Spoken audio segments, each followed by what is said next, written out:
Hello, my name is Julie Willie and I'm the Community Development Director at the City of Everett. Thank you for watching today. During the next 20 minutes or so, our goal is to provide you with an update of the City of Everett's Pallet Shelter Pilot Project, which essentially will use innovative pallet shelters to temporarily house 20 to 30 individuals who are otherwise living on our city streets and in places that just aren't safe and suitable. I'm joined today by two members of our Community Outreach and Enforcement team, also known as COET. I'm Kelli, the Community Support Coordinator and Social Worker for the City of Everett. Officer Kevin Davis with Everett's Community Outreach and Enforcement Team. Welcome, Kelli and Kevin. We know that you know the challenges people are experiencing who are living homeless on our streets, and that you've been working for years to develop a co-responder program that balances outreach and connections to services with enforcement when laws are broken. In addition, John Hull is here. I'm John Hull, Director of Strategic Initiatives at the Everett Gospel Mission. John has many years of experience, qualifying him to deeply understand the complex needs individuals without suitable shelter have, as well as the barriers they have for accessing shelter in our county. For the past couple years, multiple city departments have been working to address and find solutions for non-sanctioned encampments in our parks, forests, riversides, business properties, and on our city sidewalks. These encampments have been negatively affecting the environment, costing the city a lot of money to clean up, and is causing safety and sanitation concerns for city businesses, residents, and guests.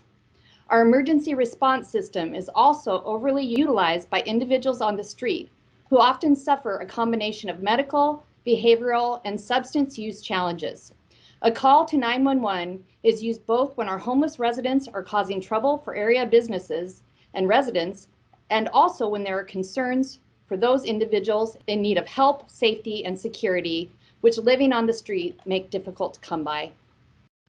Thanks to the supportive direction of Mayor Franklin, a financial grant from the Washington State Department of Commerce, a collaboration with Snohomish County Human Services, agreement of our Everett City Council, the willingness of the Everett Gospel Mission, the commitment of our COET team, and the hard work of many city staff, we are able to fund a one-year pilot program that will increase shelter beds in our city and will use innovation and collaboration to ensure success.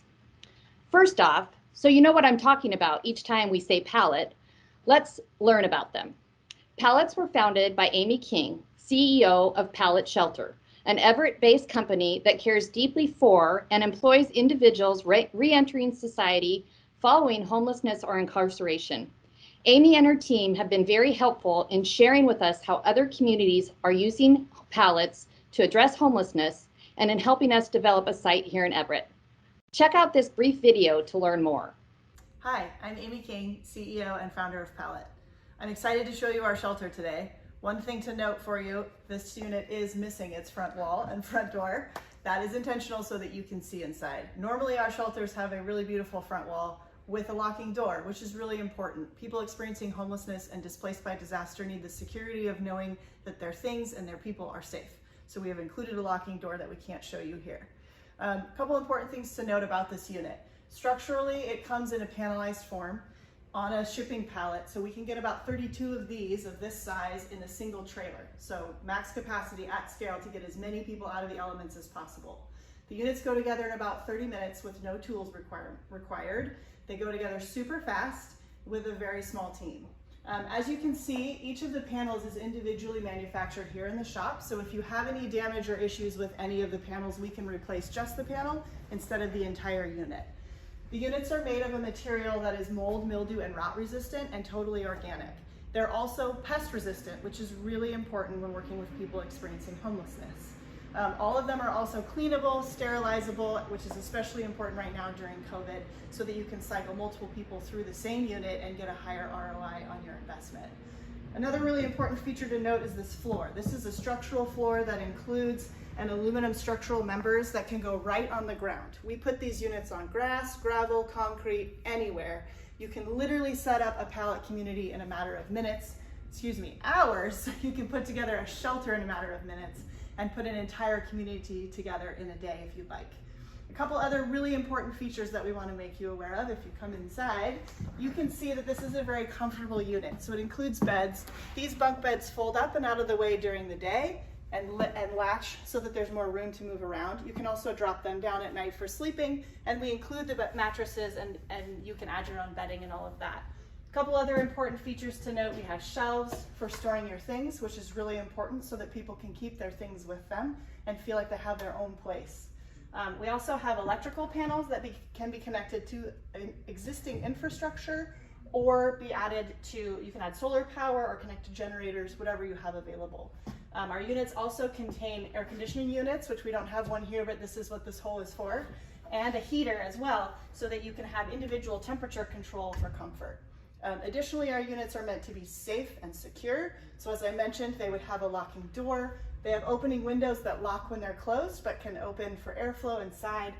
We also have, every unit includes a fire extinguisher, a smoke detector, which is hardwired, and CO monitor. We can also do that battery operated if you're not going to connect to power.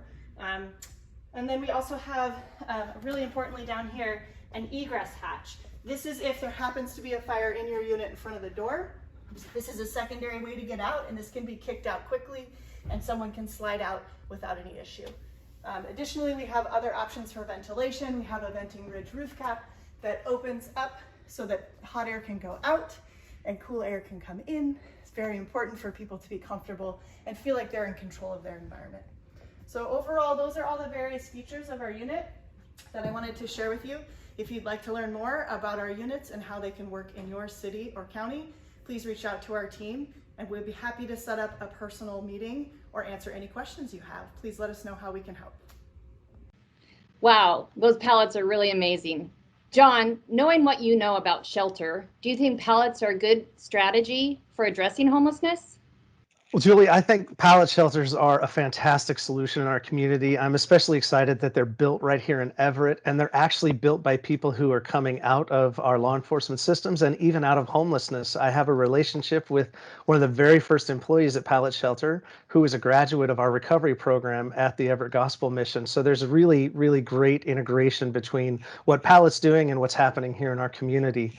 For years now, we've needed a continuum of solutions to address homelessness in our community, from something like a pallet shelter, a low barrier option, to what we do at the Everett Gospel Mission currently as a higher barrier congregate shelter option, to transitional housing. We really just need a continuum of housing solutions to be able to address the experience of those living on the streets, and to be able to pull them off of the streets into solutions that are helpful to them, that they want to be in. And then as we walk alongside them in either a pallet solution or a congregate or wherever it's at, we're able to help them recover from homelessness. From a countywide perspective, we have one shelter serving single men in Snohomish County. So having more options like a pallet shelter and seeing other communities look at what we're doing in this pallet project and expand their offerings as well to better address the needs of everybody around our county, it's super important that we're successful in this project and that we do it right here alongside the current shelter at the Everett Gospel Mission.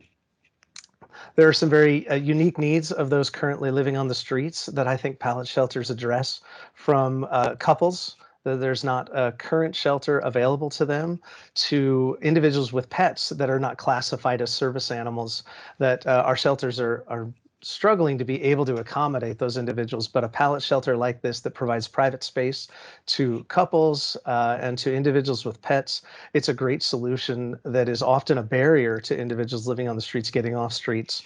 Another critical barrier that sometimes is hard to recognize is the mental health that individuals living on the streets experience, from something as simple as just social anxiety of being too close to others, to other mental health concerns that impact their ability to be in congregate settings.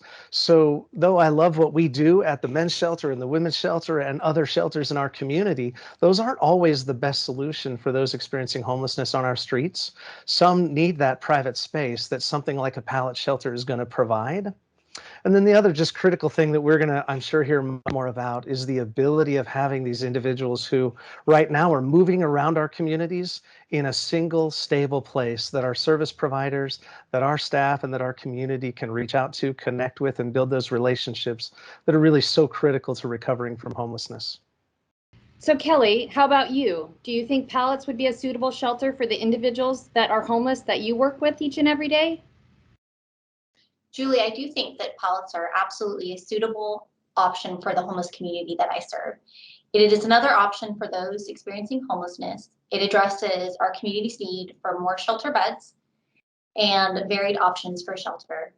This type of shelter allows them to come as they are. These shelters can serve as a starting place where these individuals can receive stability, have a sense of safety, privacy, and a feeling of dignity. They will be able to keep their belongings safe and be able to begin their own personal journey of recovery from living on the streets. It will allow a place for community service providers to locate and connect with them safely. It will allow easier follow-up to ensure these individuals receive adequate care to address physical and behavioral health conditions. Being in a pallet shelter will allow them to shift their focus from meeting their most basic of needs, such as finding shelter and food, to focusing on longer-term goals such as jobs, finding more permanent housing, or maybe even attending school. Well, it's great to hear of your endorsement of using pallet shelters because, as you know, the city has been working to create a pilot shelter community using them on a vacant piece of land located just off Smith Avenue.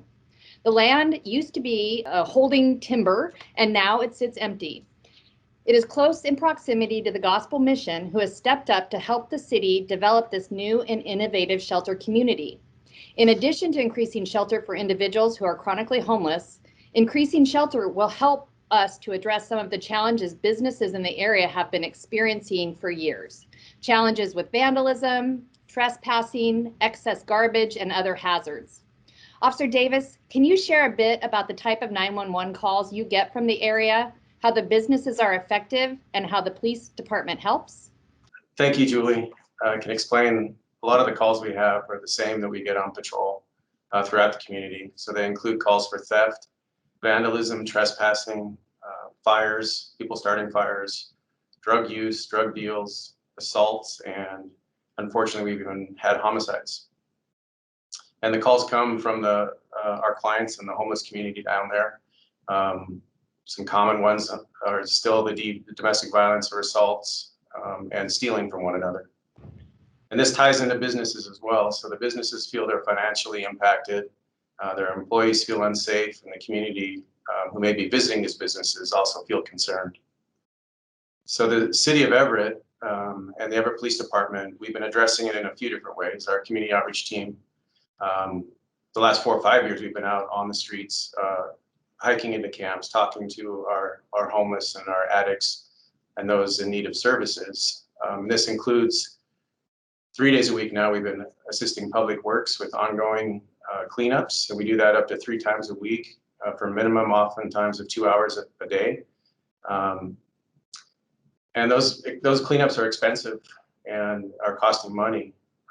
And then our COET team, the outreach attempts that we have are constant and ongoing. Our population we deal with is transient in nature, so it's hard to have continual follow through with them when they're often experiencing varied levels of addiction or other behavioral health concerns. They're homeless themselves. So trying to find them and follow up is difficult at times. So Kevin, you mentioned the challenges that these individuals face, and as you know, COET will be imperative in trying to help refer individuals to these shelter units. The city's been working with the Gospel mission to draft a site plan that places 20 temporary pallet shelters, and in addition, there'll be 1 shelter for a site manager, 2 containers for storage, 3 portable toilets, and fencing surrounding the entire area. From what you know about the individuals living on and around Smith Street, what do you think? Thanks, Julie. Again, I think we need new solutions, and we're spending so much time and money addressing the same challenges over and over. The cleanups, the continual calls to service, et cetera, businesses and community calls. So this shelter would make sense to me, and this housing would make sense because it's a centralized place or location where we can easily identify our clients and their needs. This also helps with preparing clients for future structure in their lives and accountability, and potentially the next step of engaging them in other services. So in that camp, we can basically meet them where they are, start to establish some rapport with them, help them let their guard down, and possibly encourage them and the change they need. So we've been getting to know many of the individuals already on the streets who live in the area, and several are ready for shelter, but with that said, they are also hesitant to go into a program that might not allow their pets, their significant others, and they're often not ready to quit using substances at that point, and they may not yet have the insight they need for more assistance. So this would make sense for us to come in and be able to almost triage all at once with their needs and have a centralized place and location for us to work with them and get people set up. So John, can you share a bit about what the individuals have to agree to if they live in the Pallet community? So the priority of this project is about community safety first. And so our expectations upon those coming into onto the property is about how they engage with and impact their neighbors primarily. So we'll be asking and ensuring that any expectations we have are around the impact they're having on the people they're living around. So noise or violence or engagement with them in any way that would compromise the safety of those that they are around would be obviously a priority that we would have to remove them from the project. We're going to ask that each individual coming in agrees to these safety and behavioral expectations. They're also going to have to be willing to understand they will not be allowed to have guests on the property, that if they need to see guests, they'll have to leave the campus to do that. And then they'll also have to agree that there'll be no open substance use in the public spaces. And then finally, we have a requirement of every 90 days that the unit has to be changed over, cleaned out, and inspected. So they just have to agree to allow us to come in, clean up their unit, move them from whatever unit they're in to another unit as a part of the permitting process with the city. So John, what other services will individuals living in the Pallet community receive? So other services that we'll be able to provide at this particular location, primarily because it's right next to our current shelter, is we have showers, we have laundry services, we'll be able to provide clothing, we'll even be able to provide a hot lunch and dinner to the individuals on the property. In addition to just those basic human services, we'll be able to connect them with other community resources. So as you've heard from COET, there's also other programs like LEAD. There's other organizations out there that will be engaging with this population.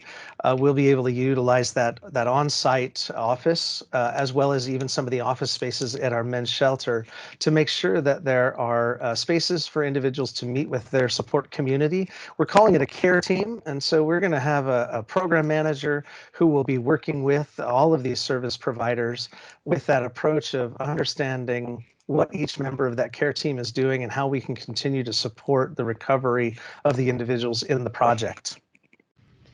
So Kelli, in thinking about what John just shared and thinking about who you have met on the streets and in our parks and in encampments over the years, do you think there are some individuals or couples that would agree to the safety and behavior terms? And do you have anyone in particular that comes to mind? Julie, there are many individuals experiencing homelessness in Everett that I believe would agree to move into a pallet shelter. There are dozens of individuals and couples who come to my mind. To give you an example, my team has worked closely with a couple who would greatly benefit from a safe place to start receiving care. We've attempted to outreach and assist them for the past 4 years. Due to the care needs of one of the partners, the traditional model of shelter is not an option for them. They have experienced much trauma and greatly deserve a place to begin healing. Placing this couple in one of these pallet shelters would be what I believe the beginning of feelings of relief and a place to begin engaging in the care they so desperately need and desire. John, how about you? Why do you think this may be a beneficial program? Julie, I think this will be a successful program in our community because it provides a resource we don't currently have. Again, it's that low barrier shelter option that we simply don't have available to us in the Everett and Snohomish County area currently. In addition, in this particular neighborhood, being able to address the concentration of individuals living on our streets in that area, being able to offer them a place to go. Surprisingly, is not only going to help those individuals, but the individuals living at the men's shelter.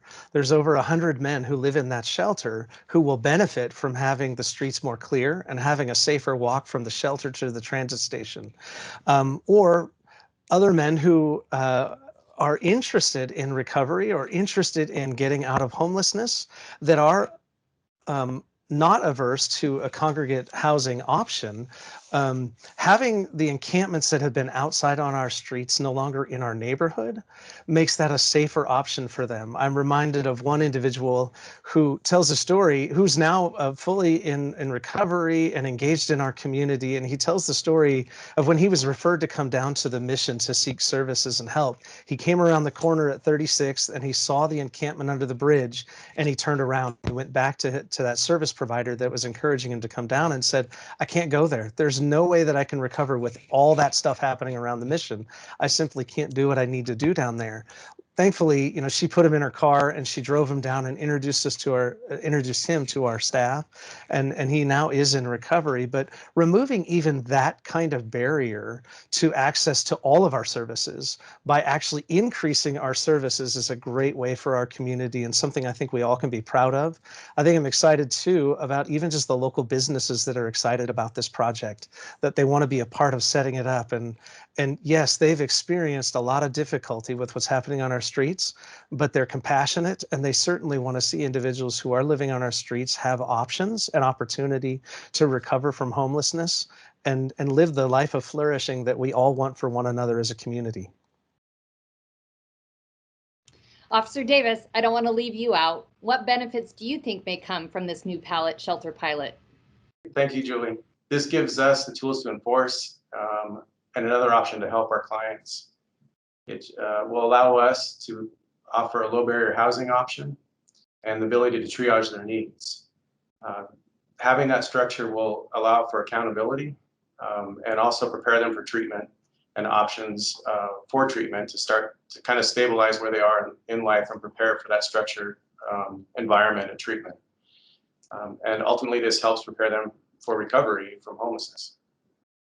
As the social worker for the community outreach and enforcement team, I think it's incredibly important that we have all kinds of options for those who experience homelessness. It's important that everybody is aware that everybody needs a place to go and that solutions in our community are limited. And this opens the doors for opportunities for a lot more folks to receive care. Though enforcement is necessary, our primary goal is outreach, and the pallet shelter will allow us that outreach and that opportunity to connect with our clients and be able to follow up with them for the resources they need. Although the pallet shelters are a new project and a new idea here in the Everett area in Snohomish County, I think it's important to realize that it's not new to other communities in our country. And we have taken the time to reach out to those other projects and see what's made them successful, and we're implementing those practices in this project as well. So having the wraparound services and making sure that we have the tight partnerships with law enforcement, the tight partnerships with our neighbors, the tight partnerships with our city, these are all the key ingredients to making sure that this project can and will be successful. I think all of us would agree that we have a homeless crisis in our community and we need immediate solutions. And I'm so happy to hear that all of you support the idea of bringing pallets to our community and housing 20 to 30 individuals. I look forward to us continuing to build this pilot and to make sure that the homeless individuals, the businesses, and the residents in Everett all feel safe, and that we are able to not only provide services, but hopefully provide stability and a pathway forward for long-term success. I want to say thank you to all of you who have tuned in to watch this video, and we hope that you have learned more about the Pallet Shelter Pilot. You can stay informed about this project by visiting the City of Everett's website, and you're also welcome to email your questions or input to community@everettwa.gov. and we'll be happy to answer them.